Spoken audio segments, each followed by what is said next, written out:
Good morning, my friends, and welcome to Catechism 101 while we do the things we do, in particular, the Mass. Now remember, everything in the Mass is scriptural, even to the most minute detail. When you and I hear the readings of the Old Testament, it is a foretelling of what is to come. And you and I hear it again in the New Testament to prove that it indeed played out just like we thought. Let me give you an example. The prophet Isaiah, 66 chapters are dedicated to him. He's married, he has children. He resides in the kingdom closer to Jerusalem. As a result of it, their country is torn in two. This is 800 years before the coming of Christ.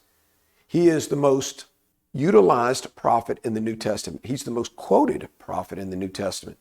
Truth of the matter is, if we were to ask the apostles what they thought of him, they would have thought that he lived in their day only to go back in time and predict the future, if you will.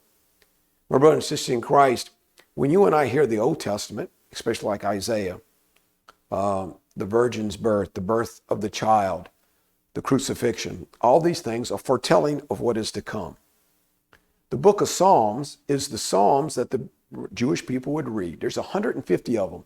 They would know them by heart. As a matter of fact, my brother and sister in Christ, depending on the situation, they would sing a certain psalm. The truth of the matter is, it's the bridge that connects the old to the new. So when you hear the Old Testament reading, they would have probably sung that psalm at that time.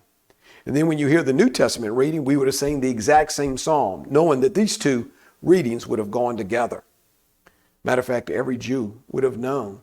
Only by naming the first 3 or 4 words, they would have named the entire psalm.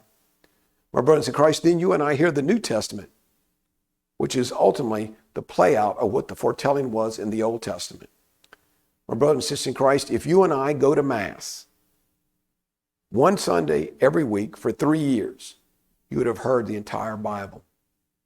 My brothers and sisters in Christ, thank you. May the good Lord bless you and keep you.